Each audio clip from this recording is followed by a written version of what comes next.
नमस्कार मित्रों, धर्म मीमांसा में आप सबका स्वागत है। कृष्णाय वासुदेवाय हरे परमात्मने प्रणतक्लेशनाशाय गोविंदाय नमो नमः। वसुदेव सुतं देवं कंसचाणूरमर्दनं देवकी परमानंदं कृष्णं वंदे जगद्गुरुं। मित्रों, आज का जो विषय है वो है विचार और विचारधारा। इन दोनों शब्दों को लेकर बहुत भ्रम फैल गया है, तो इसलिए थोड़ा सा इसके विषय में जानना चाहिए। विचार क्या है?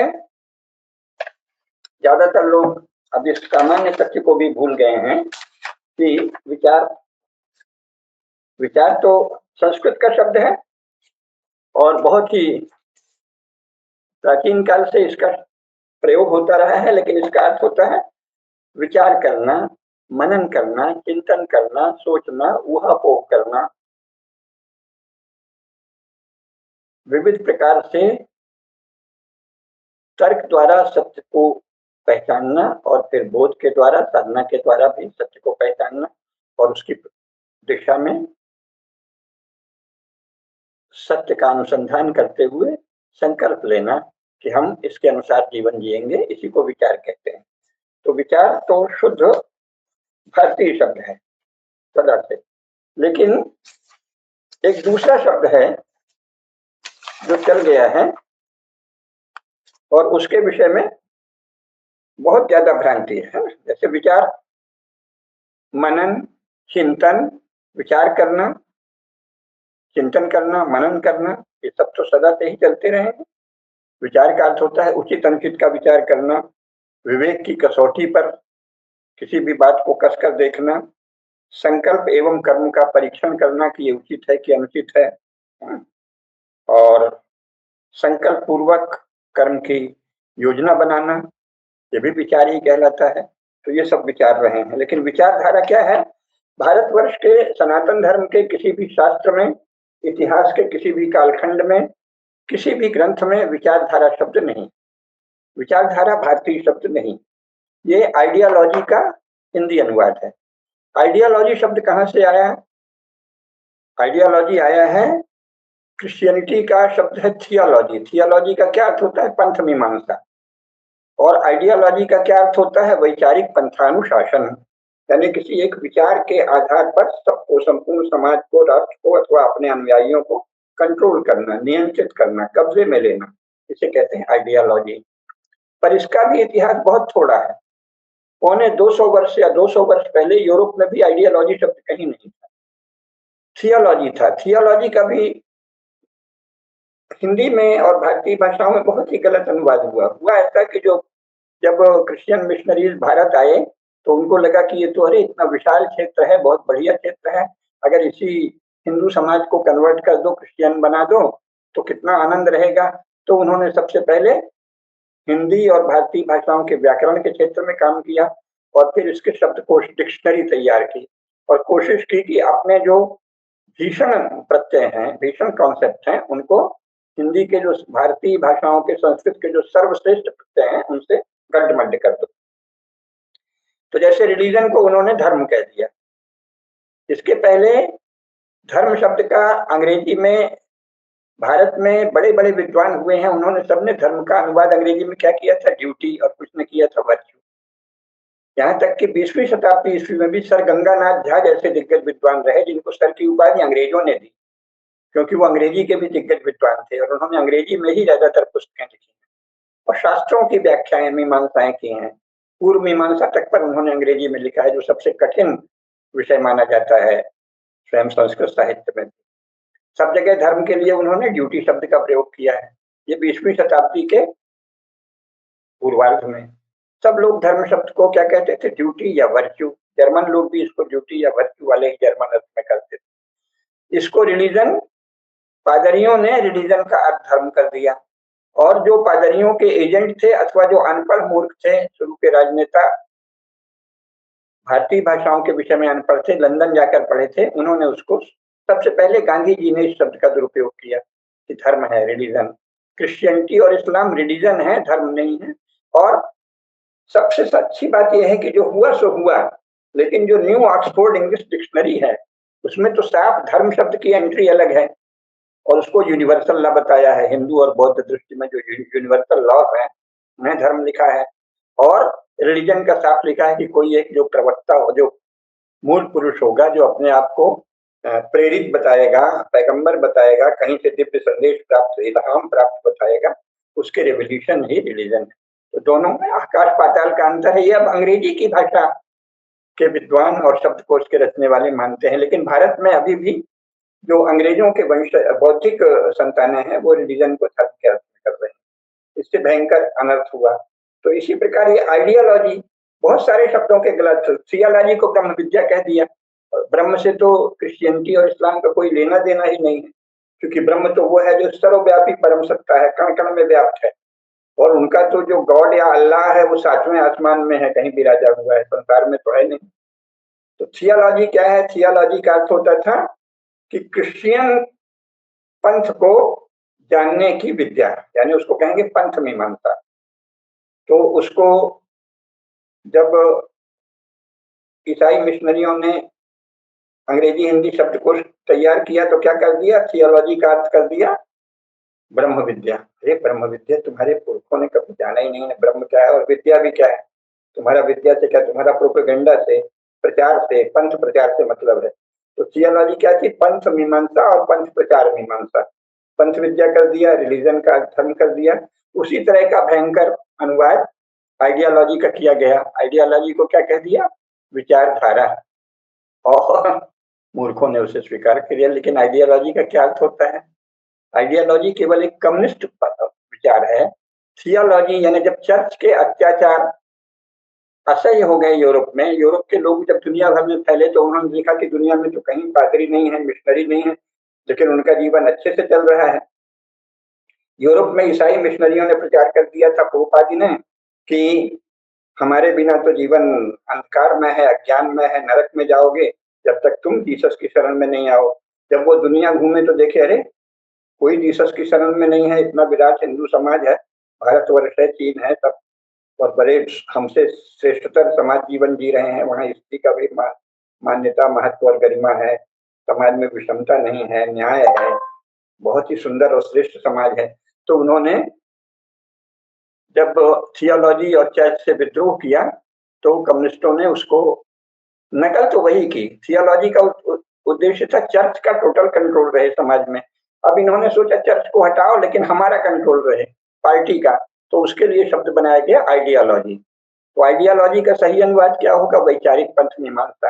लेकिन उसका झूठा अनुवाद करके भ्रम फैला दिया, और हिंदी साहित्य में ये भ्रम फैल ही गया। विचारधारा विचारधारा, सब नेता कहने लगे विचारधारा। क्यों कहने लगे? क्योंकि लेनिन और स्टालिन नाम के जो गुंडे थे, उन्होंने अंग्रेजों की और फ्रेंच लोगों की सेवा की, अपने देश से गद्दारी की, और उसके पुरस्कार स्वरूप इंग्लैंड और फ्रांस ने उनको रूस के जार के विरुद्ध गद्दी ले कब्जा कर लेने दी। हालांकि ये स्वयं नहीं दी, कहा जाओ लड़ो मरो कटो, अगर मारकाट में सफल हुए तो हम तुमको छोड़ देंगे। इधर भारत का भी जो ऐसा हिस्सा था जो अगम्य था, अंग्रेज जहाँ जा नहीं कर पाते थे, घबराते थे, पहाड़ है, भयंकर रेगिस्तान है, उस इलाके को कहा इसको भी कब्जा कर लो रे, लेनिन स्टालिन। तो प्रथम महायुद्ध में जर्मनी के विरुद्ध इंग्लैंड और फ्रांस की सेवा करने के कारण और रूस के परंपरागत शासक जार के साथ गद्दारी करने का इनाम के रूप में लेनिन और स्टालिन को रूस बनाने दिया गया। फिर इधर अजरबैजान, कजाकिस्तान, ताजिकिस्तान, तुर्कमेनिस्तान, इस पर भी कब्जा करने दिया गया। इस पर कब्जा करके उसने सोवियत संघ बना लिया। अब उनका कोई विचार से लेना देना नहीं था, लेकिन मारना था विरोधियों को। तो उन्होंने ये आइडियोलॉजी प्रचारित कर दिया कि हमारी आइडियोलॉजी, जैसे चर्च कहता था हमारी थियोलॉजी महान है, जो हमारी थियोलॉजी को नहीं मानेगा उसे हम मार डालेंगे। बहुत से लोगों को मारा चर्च वालों ने, आपस में भी खूब मारकाट की। तो उसी की नकल में इन्होंने कहा कि जो हमारी आइडियोलॉजी को नहीं मानेगा उसे हम मार डालेंगे, वो शोषक है, वो समाज द्रोही है। शब्द तो कुछ रचेंगे ही, लेकिन मतलब ये है कि जो हमारी आइडियोलॉजी को नहीं मानेगा उसे हम मारेंगे। जैसे इस्लाम ने कहा कि जो हमको, जो आखिरी रसूल को नहीं मानेगा और अल्लाह में ईमान नहीं लाएगा, वो काफिर है, उसको हम मारेंगे। तो ये हिंसा, लूट, दूसरे की जमीन पर, सत्ता पर, राज्य पर कब्जा करना, इसके लिए गढ़े गए नारे हैं। इसका कोई किसी भी प्रकार के विचार से संबंध नहीं है। तो आइडियोलॉजी क्या है? आइडियोलॉजी एक राजनीतिक छल के लिए रचा गया शब्द जाल है, और शाब्दिक अनुवाद करेंगे तो वो वैचारिक पंथ मीमांसा है। तात्विक देखेंगे तो वो राजनीतिक प्रयोजन से दूसरों का राज्य, सत्ता और संपत्ति छीनने की युक्ति के लिए गढ़ा गया शब्द जाल है। लेकिन भारत में वो विचारधारा चल गया, और वो विचारधारा ऐसे चल गया कि बस सब लोग कहने लगे। तो जो अंग्रेजी पढ़े लिखे हिंदू हैं, आधुनिक शिक्षा जवाहरलाल ने क्या किया, सोवियत संघ से प्रेरणा लेके शिक्षा जो भारत में कभी भी शासन के नियंत्रण में नहीं थी, ब्रिटिशों ने, अंग्रेजों ने भी इतना नियंत्रण नहीं किया था। वो साथ में हिंदू विद्वानों को बुलाते थे, पंडितों को विद्वान बुलाते थे, और जो हिंदू ज्ञान परंपरा है उसको भी थोड़ा स्थान देते थे। यद्यपि वो हिंदू समाज से डर के ऐसा करते थे, योजना ये थी कि धीरे धीरे इनको ईसाई बना देंगे। तो सोवियत संघ से प्रेरणा लेके जवाहरलाल नेहरू ने शिक्षा को भी शासन के पूर्ण नियंत्रण में ला दिया। उससे क्या है, जो लोग पढ़ लिख के निकले वो सब वही सोचने लगे जो उनको पढ़ाया गया। जो बहुत मेधावी थे, बहुत बुद्धिमान थे, उन्होंने बाहर के ग्रंथों की अलग से अगर पढ़ाई की तो वो समझ गए। लेकिन अब तो भगवान की कृपा से संचार माध्यम, प्रौद्योगिकी आदि इतने विकसित हो गए हैं कि उसके द्वारा सब लोग सत्य जान जाते हैं। तो आप चाहें तो गूगल में या कहीं भी सर्च कर लें, लेकिन थोड़ा बुद्धि के साथ, खोजी बुद्धि के साथ देखेंगे तो समझ लेंगे कि आइडियोलॉजी क्या है। तो आइडियोलॉजी दूसरों को नियंत्रित करने, पराजित करने, अपने नियंत्रण में रखने की एक वाग्जाल है या तर्क पद्धति है, जो भी आप कहें। तो ये जानना चाहिए कि विचारधारा ये है। और भारत में विचारधारा का जो हल्ला मचाया वो कम्युनिस्टों ने मचाया। कम्युनिस्टों से प्रभावित जवाहरलाल नेहरू की पार्टी ने मचाया, और चूंकि बाकी लोग भी उसी शिक्षा में दीक्षित थे, अपना कोई स्वतंत्र विद्या केंद्र हिंदू समाज ने ये सोच के कि अब तो हमारे ही लोग शासन में आ गए हैं, तो नहीं खड़ा किया।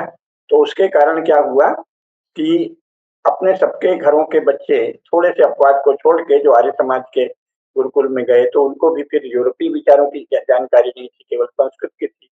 ऐसे विद्या केंद्र नहीं बने जो यूरोप की इस संपूर्ण ज्ञान पद्धति या जानकारी को भी जाने और भारतीय शास्त्रों को भी जाने। तो इसके कारण वो भ्रम फैलता गया, तो सब लोग समझे विचारधारा कोई बड़ी चीज है। तो जो हिंदू निष्ठ संगठन थे, हिंदुत्व की पार्टियां थी, उन्होंने भी विचारधारा गढ़ी। किसी ने कहा हम राष्ट्रवादी हैं, किसी ने कहा एकात्म मानववादी हैं, किसी ने कुछ कहा, किसी ने कुछ कहा। अरे भाई, विचारधारा राजनीति का काम ही नहीं है। राजनीति का काम है जो समाज उनका है, जिसके वो प्रतिनिधि हैं, उसकी सेवा करना, उसका संरक्षण देना, उसके धर्म को, उसकी व्यवस्था को, उसकी परंपरा को, उसकी प्रथाओं को संरक्षण देना, उनका पोषण करना, संवर्धन करना। लेकिन आइडियोलॉजी तो कम्युनिस्टों ने बनाई थी। तो जब विचारधारा के रूप में आपने आइडियोलॉजी की नकल में विचारधारा बना ली, तो आप भी वही पाप करने लगे। और कम्युनिस्टों ने क्या किया, कम्युनिस्टों ने ये सोचा कि उस समय एक न्यूटोनियन जो विज्ञान की जो प्रगति हुई थी तब तक, तो यांत्रिक है ये संपूर्ण सृष्टि, एक तरह की मशीन है, यंत्र है, यांत्रिक नियमों से चलती है, ये बात फैली। और ये देखा गया कि प्रयोगशाला में वैज्ञानिक जो प्रयोग करते हैं वो निर्धारित दशाओं में, कंडीशन सिचुएशन में, प्रयोगशाला में पदार्थों का एक ढेर इकट्ठा करते हैं, जिसे मासेस कहते हैं वो, और उसको बदल देते हैं। जैसे जस्ते में तेजाब मिलाया तो Zn प्लस H2SO4 जिंक और हाइड्रोजन सल्फेट जो है वो मिला, और उसको परखनली में प्रयोग करके जब निकाला तो जिंक सल्फेट बन गया और हाइड्रोजन अलग अलग हो गया। Zn plus H2SO4 is equal to ZnSO4 plus H2। तो इसी तरह सारे प्रयोग हैं। तो उनको सूझा कि हम समाज में ऐसे ही अपने मन से, विज्ञान अलग है, संसार का प्रवाह अलग है, लेकिन उन्होंने उसकी नकल में गढ़ लिया कि अच्छा, तो फिर जैसे वैज्ञानिक करता है ना प्रयोगशाला में, हम भी, राजनेता भी एक वैज्ञानिक है, उसी से राजनीति विज्ञान नाम चला। नहीं तो पहले क्या था, राजनीति शास्त्र। तो हम राजनीति विज्ञान के लोग हैं, हम वैज्ञानिक हैं, और हम ये जो समाज के लोग हैं, मासिर हैं, आम आदमी हैं, उर्दू में इसको कहते थे अल्लम गल्लम। तो ये जो अल्लम गल्लम है, इसको हम अपनी पार्टी के कैडर के द्वारा, पार्टी के कार्यकर्ताओं के द्वारा इनके विचारों को नियंत्रित करके बदल देंगे। तो मनुष्यों को आम आदमी कहना, अल्लम गल्लम कहना, मासस कहना, ये स्वयं में इतना अपमानकारक है, इतना बीभत्स है, इतना घिनौना है, इतना निंदनीय है, इतना अमानवीय है, इतना तुच्छ है। लेकिन ये चल गया। यहाँ सब आम, एक तो आम आदमी पार्टी बन गई, और उसमें अच्छे घरों के बच्चे भी चले गए मूर्खों की तरह, क्योंकि प्रोपेगेंडा का बहुत फल होता है। तो आम आदमी को हम बदल डालेंगे। तो ये मुहावरा चल गया, कम्युनिस्टों ने इफ्टा बनाया और बहुत से प्रगतिशील नाम से लेखकों के और कलाकारों के संगठन बनाए और फिल्में बनाई, थिएटर बनाए, नाटक किए और कहा समाज को बदल डालो, नया जमाना लाना है, नया समाज बनाना।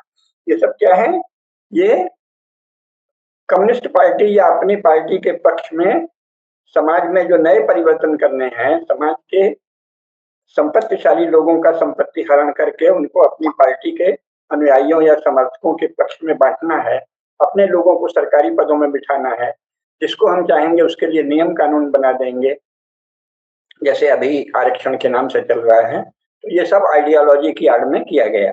तो ये क्या है? समाज के नाश को, समाज को बदल डालो, नया समाज बनाना है, नया जमाना लाना है, ये सब गीत गा गा के, गीत और प्रोपेगेंडा के बल पे सच को ढांक देना और जो अपना पाप कर्म है उसको छिपा लेना और उथल पुथल कर देना राजनीति में, सत्ता में, सत्ता का पूर्ण अधिकार कर लेना। आपका जीवन कैसा होगा, खेती कैसे होगी, व्यापार कैसा होगा, आप कौन सा गाय पालोगे तो देसी नहीं संकर नस्ल पालोगे, बैल भी पालोगे तो विदेशी नस्ल से उसका वीर्य का सेचन करवाओगे, आदि आदि।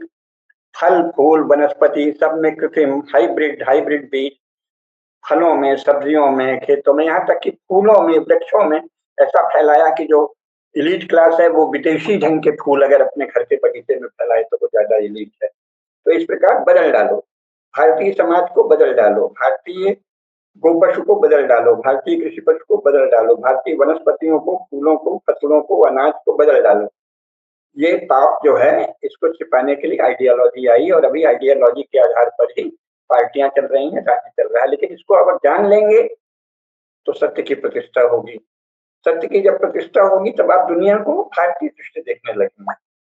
तो इसलिए ये जानना चाहिए कि विचारधारा एक पापपूर्ण प्रयोजन से रचित शब्दजाल है और विचारधारा के नाम पर शासकों का समूह शेष संपूर्ण समाज का स्वत्व हरण कर लेता है, संपूर्ण संसाधनों का अपने को मालिक बना देता है, कहीं राज्य के नाम पर, कहीं विचारधारा के नाम पर। और राज्य तो वो है जो संपूर्ण नागरिकों का प्रतिनिधि हो। संविधान में भी जनप्रतिनिधि कहा गया है, लेकिन जनप्रतिनिधि संविधान में है, लेकिन आइडियोलॉजी के शोर से जो लोग चुने जाते हैं वो एक बार चुने जाकर फिर अपने को जनप्रतिनिधि नहीं मानते, फिर वो सोचते हैं हम समाज को बदल डालेंगे, हम ऐसा करेंगे, हम आरक्षण की नीति बना देंगे, हम संपत्ति की सीलिंग कर देंगे, हम भूमि सीलिंग कर देंगे। भाई तुम कौन हो? संपत्ति तो परंपरा से चली आ रही है और आधुनिक काल में भी जो लोकतंत्र है दुनिया के, वहां संपत्ति एक मौलिक अधिकार है और जो मूल संविधान बना था उसमें भी संपत्ति एक मौलिक अधिकार था, लेकिन बाद में उसको छीन लिया, पहले कांग्रेस ने, फिर सभी पार्टियों ने, ताकि जो राज्य करता है उनका संपत्ति पर नियंत्रण रहे। वो जब चाहे संपत्ति के बारे में कोई भी कानून बना दें, किसी की संपत्ति छीन लें, किसी की जमीन छीन लें, कह दें वाचालता के स्तर पर कि ये लोक कल्याण के लिए है, पब्लिक वेलफेयर है। और लोक कल्याण क्या है? जो हमारे सरकारी कर्मचारी हैं और पार्टी के लोग हैं उनका कल्याण, उसी को लोक कल्याण कह दिया। तो ये सब जो छल चल रहा है विचारधारा के नाम पे, अगर हम ज्ञान की उपासना करेंगे तो समझ लेंगे कि विचारधारा एक पापपूर्ण आवरण है, चाहे जो विचारधारा हो। और दुनिया को विचारधारा की दृष्टि से देखना भ्रमित होना है, मिथ्या चीजों में उलझना है, अंधकार में जाना है, अज्ञान में जाना है। और विचारधाराओं से चलने वाली पार्टियां सदा अन्याय करेंगी। विचारशील पार्टियां जो अपनी परंपरा के विचार को आगे बढ़ाएं, अपने धर्मशास्त्रों के, अपने ज्ञान के, अपने पूर्वजों की मान्यताओं, परंपराओं, आस्थाओं को, और परीक्षण करना भी हमारी परंपरा ही रही है, जो अनुचित हो उसको हटा देना। आखिर उपनिषद के भी आचार्य क्या कहते हैं? ज्ञानस्माकं सुचरितानि तानि त्वयोपास्यानि नो इतराणि। जो हमारे सुचरित हैं, जो हमारे श्रेष्ठ आचरण हैं, जो हमारे जीवन में श्रेष्ठ है, उसी को अपनाओ, उसी की उपासना करो, अन्य को नहीं। तो परीक्षण तो हमारी परंपरा ही है ना, उचित अनुचित का, विवेक का परीक्षण करके जो श्रेष्ठ है, जो श्रेयस्कर है, उसकी उपासना करना, यही परंपरा है। तो हिंदू नेताओं को परंपरा का प्रतिनिधि होना चाहिए, जनता का प्रतिनिधि होना चाहिए, जनता का, अपने आप को उद्धारक, लिबरेटर, मसीहा, पैगंबर नहीं मान लेना चाहिए। और नियम कानून अपने मन से, अपनी पार्टी के द्वारा परिकल्पित विचारों के आधार पर, अपने नेताजी के दिमाग की खुजली के आधार पर कानून नहीं बनाना चाहिए। सत्य के आधार पर बनाना चाहिए, तथ्य के आधार पर, परंपरा के आधार पर, शास्त्र के आधार पर। साहित्य आदि में भी इसके नाम पर बहुत से पाप किए गए हैं, उस पर फिर कभी एक अलग चर्चा करेंगे। अभी आज संक्षेप में इतना ही। तो ये जान लेना चाहिए कि विचार तो मनुष्य का लक्षण है। वो मनुष्य ही नहीं है जो विचार न करे, मन्नात मनुष्य, जो मनन नहीं करे वो मनुष्य नहीं। लेकिन विचारधारा पिशाचों, राक्षसों, नीच लोगों और पापियों का लक्षण है। आइडियोलॉजी जो है वो पापियों का काम है। वो समाज में अपने पाप को छिपाने के लिए एक शब्द जाल रचते हैं, चाहे वो कोई भी वाद हो, पूंजीवाद हो, मार्क्सवाद हो, समतावाद हो, समाजवाद हो या राष्ट्रवाद हो। तो आइडियोलॉजी पाप पूर्ण परिकल्पना है और विचार जो है वो मनुष्यता की पहचान है, श्रेष्ठ पहचान है। विचार और विचारधारा के इस अंतर को आप सब जानें। इसको हम अन्य आगे इस पर और श्रृंखलाएं चलाकर और स्पष्ट करेंगे। आज संक्षेप में इतना ही। धर्म की जय हो, अधर्म का नाश हो, प्राणियों में सद्भावना हो, विश्व का कल्याण हो। नमः पार्वती पतये, हर हर महादेव।